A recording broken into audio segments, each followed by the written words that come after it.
صلی اللہ علیہ وسلم محمد و آلہ و صحبہ و بارک وسلم۔ السلام علیکم، میں ہوں اظہر ناصر اور آپ دیکھ رہے ہیں میرا یوٹیوب چینل سفینہ عرب 786۔ ہمارا یہ بات چیت کا سلسلہ اپنی منزل کی طرف رواں ہے، تو چلتے ہیں آج کے مسائل اور سوالات کی طرف، دیکھتے ہیں کس نے کیا پوچھا ہے۔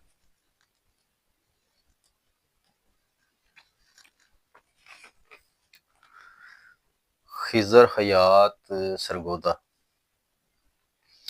میرے دونوں گردے کافی حد تک خراب ہو چکے ہیں، تو نماز پڑھنے میں بھی دشواری پیش آتی ہے، تو اس کے لیے مجھے کوئی ورد یا کوئی نسخہ بتا دیں۔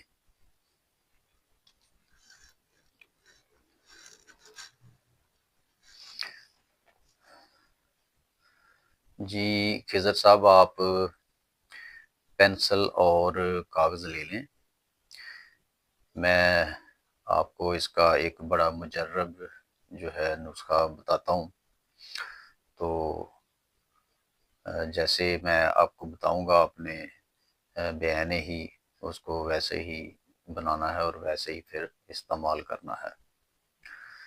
تو سب سے پہلے تو آپ نے 1.5 گلاس پانی لینا ہے اور اس کو آپ نے چولہے پہ رکھ دینا ہے، اور اس کے ساتھ ساتھ پھر آپ نے جب پانی تھوڑا سا گرم ہو جائے تو آپ نے اس میں 1 چمچ انیتا بوٹی،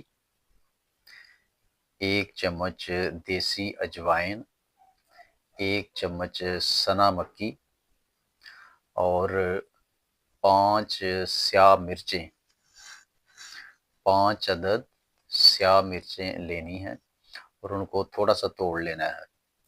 ان کو آپ نے توڑ کے اس پانی میں ڈال دینا ہے، پیسنا نہیں ہے بلکہ ویسے ہی تھوڑا سا توڑ دینا ہے تاکہ اچھی طرح سے وہ ان میں پانی میں حل ہو جائیں۔ تو چولہے کو آپ مدھم جو آگ ہے اس پہ چلنے دیں، اور جب کم از کم آدھا گلاس پانی جل جائے اور 1 گلاس پانی باقی رہ جائے تو آپ نے چولہا بند کر دینا ہے، اور پھر نیم گرم پانی میں آپ نے 1 لیمن لینا ہے اور اس کو اس میں نچوڑ لینا ہے۔ لیمن جس کو آپ نیمبو بھی کہتے ہیں، لیکن نیمبو جو ہے وہ ذرا صحت مند ہونا چاہیے۔ آپ نے اس کو اس میں نچوڑ لینا ہے اور آپ نے 3 الفاظ دہرانے ہیں اور پھر اس کو پی لینا ہے۔ وہ 3 الفاظ یہ ہیں: اللہ شافی، اللہ کافی، اللہ معافی۔ یہ 3 الفاظ جو ہیں آپ نے پڑھنے ہیں اور اس کے بعد وہ پانی پی لینا ہے، اور یہ عمل آپ نے صبح و شام کرنا ہے، یعنی دن میں 2 مرتبہ۔ اور جو گردوں کے جو پیشنٹ ہیں، جو لوگ ڈائلیسس پہ چلے گئے ہیں، اگر وہ چاہیں تو وہ بھی اس نسخہ کو استعمال کر سکتے ہیں، اور انشاءاللہ مجھے امید ہے کہ ان کو بھی اس سے افاقہ ہوگا۔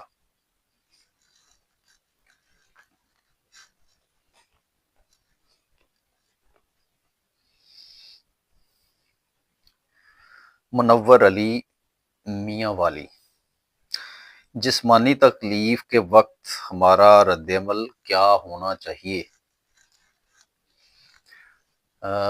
آپ نے واضح نہیں کیا کہ کس طرح کی جسمانی تکلیف آپ کس کا حوالہ دے رہے ہیں۔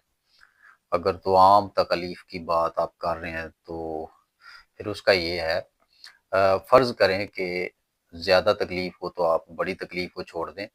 فرض کریں کہ آپ کے پاؤں میں کانٹا چبھ گیا، جب آپ کے پاؤں میں کانٹا چبھ گیا تو تھوڑی بہت تو ظاہر اس سے بھی آپ کو درد تو محسوس ہوگا، اس وقت آپ نے یہ سوچنا ہے کہ آیا کہ آپ نے اللہ کی مخلوق یا کسی انسان کے ساتھ کوئی زیادتی تو نہیں کی، کسی کا حق تو نہیں کھا لیا، آپ نے یہ سوچنا ہے۔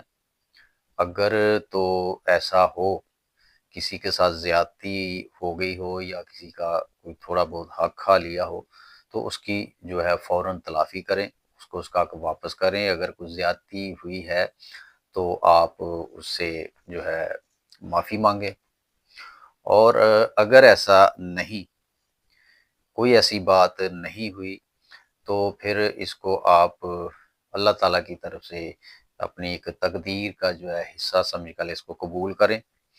اور ظاہر ہے جب کوئی تکلیف آتی ہے تو پھر اس کے بعد کوئی راحت بھی انسان کو ملتی ہے۔ یہ نہیں ہوتا کہ بندہ مسلسل کسی تکلیف میں ہی رہے، تو یہ چلتا رہتا ہے۔ اگر کوئی تکلیف آئی ہے تو ظاہر ہے اس کے بعد پھر کوئی راحت بھی آئے گی۔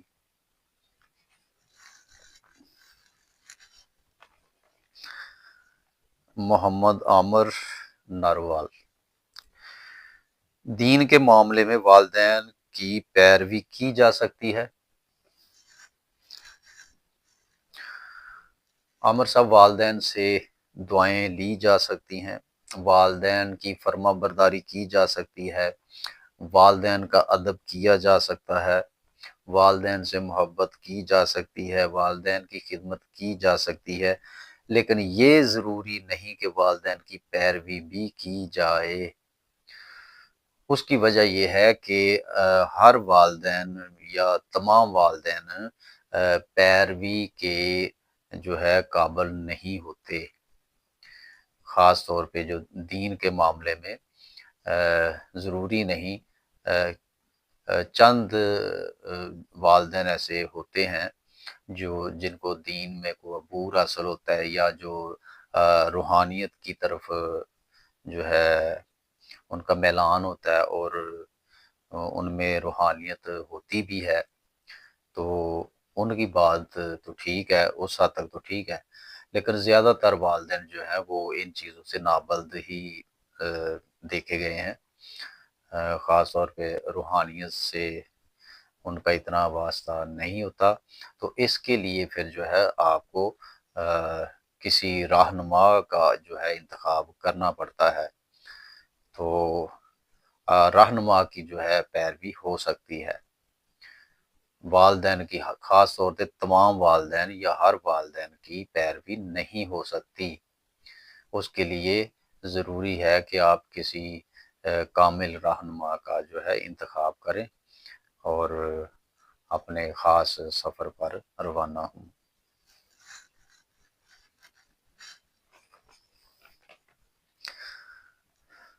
ریاض جڑاں والا: سریلی آواز اور خوبصورت چہرہ کس حد تک ہماری شخصیت کو یا ہماری زندگی کو متاثر کر سکتا ہے؟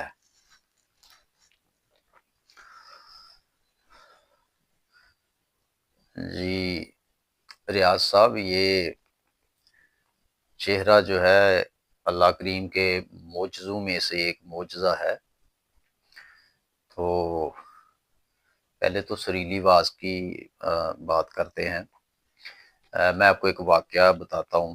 کہتے ہیں کہ دو قافلے تھے، انہوں نے اب قریب قریب پڑاؤ کیا ہوا تھا، ایک مسلمانوں کا قافلہ تھا اور ایک جو ہے غیر مسلم تھے۔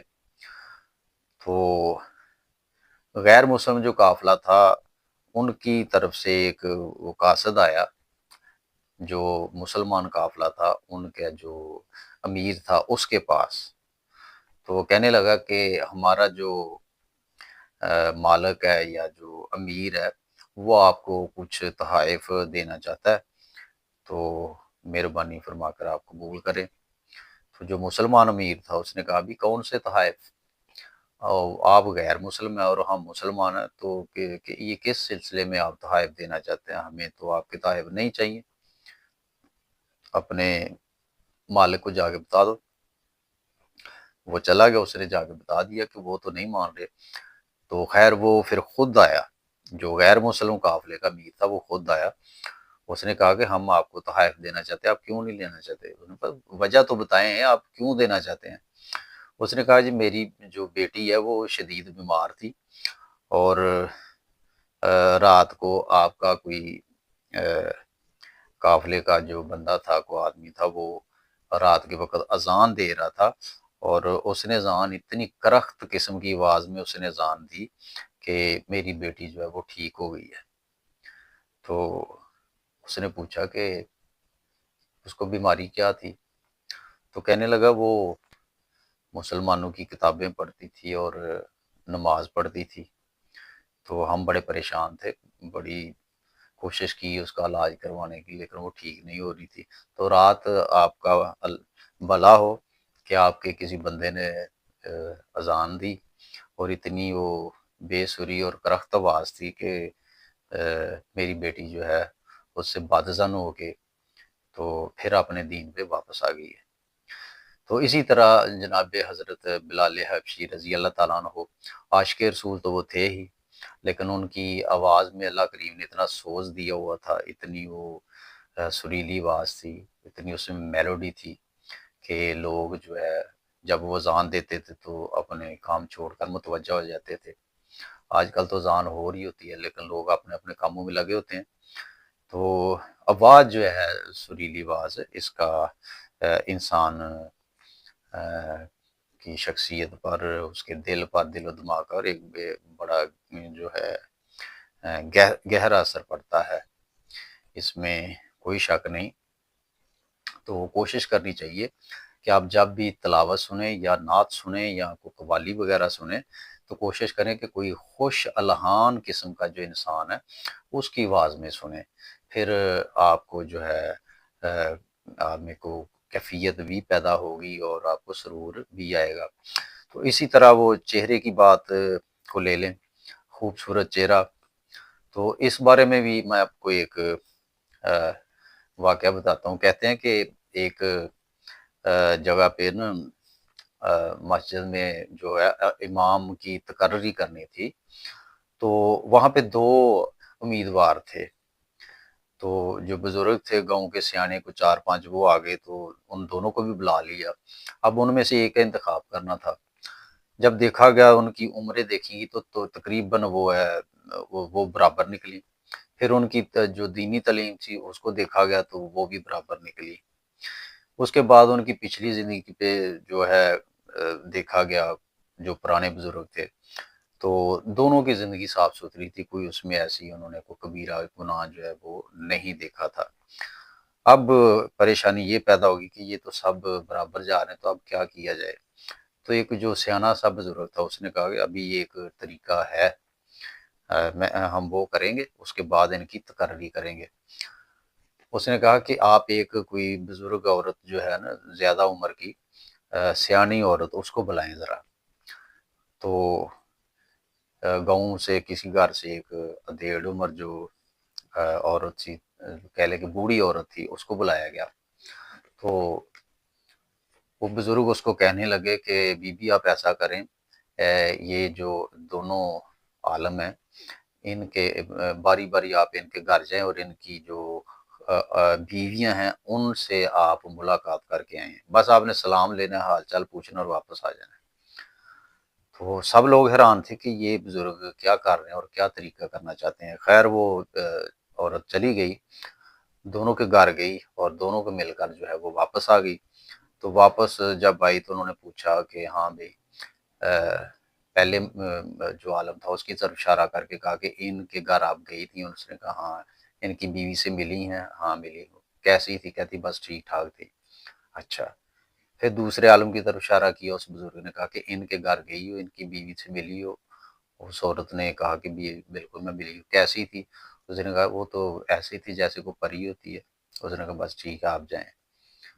اس نے پھر دوسرے جو عالم تھے نا ان کو مسجد کی امامت کے لیے جو ہے منتخب کر لیا۔ تو اس کے پیچھے بہت ساری حکمتیں ہیں، یعنی کہ جس کی بیوی کی اس نے تعریف کی نا کہ بہت خوبصورت تھی پریوں جیسی، اس کو یعنی سلیکٹ کر لیا گیا۔ تو اس کے پیچھے جو ہے نا کافی حکمت ہے اس بات کے پیچھے۔ تو دوسری چیز یہ ہے کہ یہی وہ چہرہ تھا جس نے فرہاد کو جو ہے نہر کھودنے پر آمادہ کیا، اور یہی وہ چہرہ تھا جس نے سونی کو کچے گڑھے پر دریائے چناب عبور کرنے کی جو ہے ہمت بخشی، اور یہی وہ چہرہ تھا جس نے میاں رانجھا کو 12 سال تک مجھیاں چرانے کا حوصلہ بخشا۔ تو بہت سے ایسے واقعات ہیں جو اس چہرے کے ساتھ جڑے ہوئے ہیں۔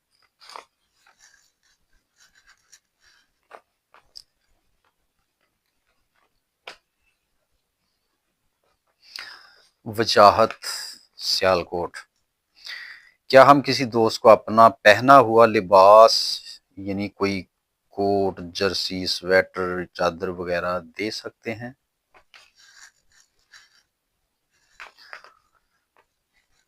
آپ نے پہنا ہوا کیوں دینا ہے؟ پہلے تو یہ اس کا آپ مجھے بتائیں کہ آپ پہنا ہوا کیوں دینا چاہتے ہیں۔ ایک طرف آپ اس کو اپنا دوست کہہ رہے ہیں، تو آپ اس کو نیا کیوں نہیں لے کے دیتے؟ اگر اللہ نے آپ کو توفیق دی ہے، آپ صابع صحت ہیں، تو آپ اس کو نیا لے کے دیں، پرانا کیوں دینا چاہتے ہیں؟ پرانا اگر دیں گے تو اس کی عزت نفس جو ہے وہ مجروح ہوگی۔ ممکن ہے بیچارہ کچھ نہ بولے، آپ کا دل رکھنے کے لیے وہ لے لے کہ بھئی کہیں آپ غصہ نہ ہو جاؤ، لیکن اندر سے وہ آپ سے خفا ہوگا، اور ممکن ہے کہ وہ آہستہ آہستہ آپ سے دور ہوتا جائے۔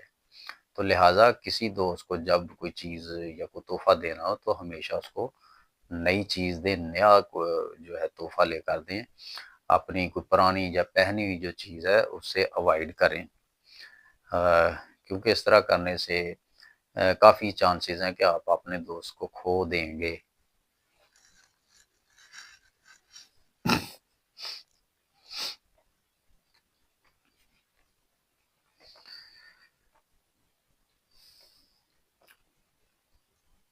حسنات فیصل آباد: صاحب حیثیت آدمی اپنے بھائی یا دوست کو ملازم رکھ سکتا ہے؟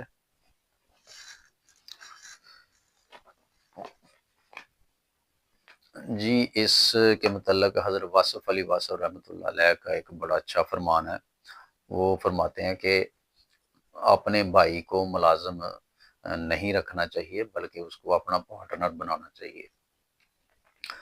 تو آج کل یہ تو مشکل ہے کہ کوئی اپنی آدھی پراپرٹی میں اس کو پارٹنر بنا لے، لیکن چلو اگر 50% نہیں تو کم سے کم 25% تک اس کو کوئی شیئرز دے دیں، یا اگر یہ بھی ممکن نہ ہو تو کم سے کم 10% تو اس کا حصہ رکھ لیں، تاکہ اس کو کم سے کم یہ احساس جو ہے نہ ہو کہ وہ ملازم ہے، بلکہ وہ یہ سمجھے کہ وہ اس فیکٹری یا فرم یا جو بھی کارخانہ ہے اس کا ایک مالک ہے، اس کو یہ محسوس نہ ہو کہ وہ ملازم ہے، کیونکہ وہ آپ کا بھائی ہے۔ اور رہی بات دوست کی، تو دوست کو بھی جو ہے اگر واقعی حقیقی معنوں میں دوست آپ اس کو سمجھتے ہیں تو پھر اس کو ملازم نہیں رکھنا چاہیے، اور اگر آپ نے ہر صورت میں رکھنا ہے یا رکھ لیا تو پھر کوشش کریں کہ جو شعبہ اس کو دیا گیا ہے اس کا پورا جو ہے اس کی دیکھ بھال، اس کا سیاہ سفید وہ جو بھی کرے اس پر چھوڑیں، اور اس کو اتنے اختیارات دیں کہ وہ اس کو تنخواہ بھی آپ سے نہ مانگنی پڑے۔ آپ نے جو اس کی تنخواہ مقرر کی ہے یا جو بھی مراعات اس کے لیے مقرر کی ہیں، وہ یا تو یکم سے پہلے اس کے اکاؤنٹ میں پہنچ جائیں، یا وہ خود اپنی تنخواہ پیسوں میں سے خود وہ لے لے، آپ سے کہنا نہ پڑے کہ بھی آج یکم ہے مجھے آپ تنخواہ دیں یا اس طرح۔ تو اس کو پورا پورا اختیار دیں جو شعبہ اس کو سونپا گیا ہے، اور کبھی بھی اس کے ساتھ تلخ کلامی یا کچھ چھوٹے معمولی سے نقصان پر اس سے بحث و تکرار یا تلخ کلامی نہیں کرنی چاہیے۔ اگر آپ نے اس کو ملازم رکھنا ہے تو ان چیزوں کا جو ہے خیال رکھنا چاہیے، ورنہ اس سے بہتر ہے کہ آپ اس کو ملازم نہ رکھیں، کیونکہ یہ چیزیں جو ہیں دوستی کے خلاف ہیں۔ اور عام طور پہ یہ دیکھا گیا ہے کہ بندہ کہتا تو ہے کہ آپ کو میں آپ میرے دوست ہو تو آپ میرے ساتھ کام کرو، لیکن بعد میں یہی رویہ دیکھا گیا ہے کہ جو کہا ہوتا ہے اس پر عمل نہیں ہوتا، اس کو ملازم ہی سمجھا جاتا ہے۔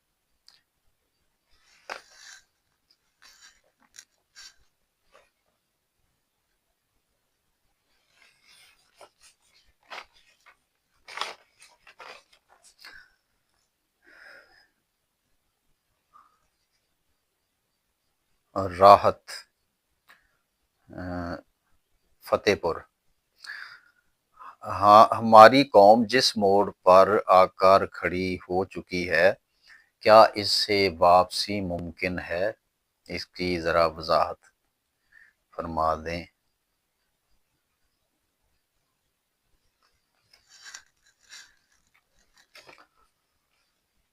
راحت صاحب، جب کوئی مسلمان قوم اس حد تک پہنچ جائے جہاں پر آج ہم پہنچے ہوئے ہیں، یعنی تمام حدیں کراس کر جائے، تو پھر عموماً 4 قسم کے واقعات جو ہیں ان میں سے اگر کوئی واقعہ ہو تو یہ قوم واپس اپنی پوزیشن پہ آ سکتی ہے اور واپس اکٹھی ہو سکتی ہے۔ ان میں سے پہلی چیز یہ ہے کہ قدرتی آفات، جس میں جنگ وغیرہ بھی شامل ہوتی ہے، اس طرح کے جب واقعات ہوتے ہیں تو قوم عام طور پہ پھر سیدھی ہو جاتی ہے۔ اور دوسری چیز جو ہے وہ ہے عوامی انقلاب، اور انقلاب ظاہر ہے تبھی آتا ہے جب عوام کٹھی ہوتی ہے۔ جب عوام کٹھی ہو جاتی ہے تو ظاہر ان کا پھر ایک ٹارگٹ ہوتا ہے، ایک منزل ہوتی ہے، ایک نقطہ نظر ہوتا ہے، اور پھر اس میں بھی جو ہے نا تبدیلی کے کافی چانسز ہوتے ہیں۔ اور تیسرا جو طریقہ ہے وہ یہ ہے کہ اللہ کریم اپنی فضل کے ساتھ اپنا کو مرد مجاہد جو ہے اس کے ہاتھ میں ملک کا نظام دے دے اور وہ نظام کو یکسر تبدیل کر کے رکھ دے، تو پھر بھی جو ہے قوم سدھر جاتی ہے عام طور پہ۔ اور چوتھی جو چیز ہے وہ یہ ہے کہ اللہ کریم کا اپنا کوئی جلوہ جو ہے ظاہر فرما دے، تو پھر جو قوم میں اب جو بے یقینی پائی جاتی ہے اور انتشار ذہنوں میں پایا جاتا ہے دین کے متعلق، اور دین کے ساتھ ان کا جو وابستگی ہے وہ جو کم ہو چکی ہے وہ بھی اپنی جگہ پر آ سکتی ہے۔ تو جلوے سے مراد ہے کوئی ایسا صاحب مقام اور اللہ کریم کا خاص دوست، جیسا کہ پہلے گزرے ہیں، جیسا کہ داتا علی حجویری رحمۃ اللہ علیہ، بابا فرید گنج شکر رحمۃ اللہ علیہ، اور جیسے کہ حضرت سلطان باؤ اور دوسرے جو بزرگ جو گزرے ہیں، تو اس طرح کا کوئی اگر جلوہ ظاہر ہو کسی کامل انسان کی صورت میں، تو پھر بھی جو ہے قوم عام طور پہ تبدیل ہونا شروع ہو جاتی ہے اور اپنی جو پہلے والی پوزیشن ہے اس پہ عام طور پہ آ جاتی ہے۔ تو اگر اب آپ کہیں کہ عموماً لوگ کہتے ہیں، ایک عام لوگوں میں یہ تاثر پایا جاتا ہے کہ جی خود کو ٹھیک ہونا چاہیے، آپ خود کو ٹھیک کریں، باقی سب جگ سارا ٹھیک ہو جائے گا، آپ خود اپنے آپ کو پہلے ٹھیک کر لیں۔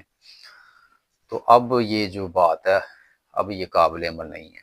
کچھ دہائیاں پہلے اگر یہ بات کہی جاتی تو بالکل ٹھیک تھی، لیکن آج ہم پہاڑ کی اس چوٹی پر یا اس کنارے پر پہنچ چکے ہیں کہ آج اس بات کا نفاذ نہیں ہو سکتا۔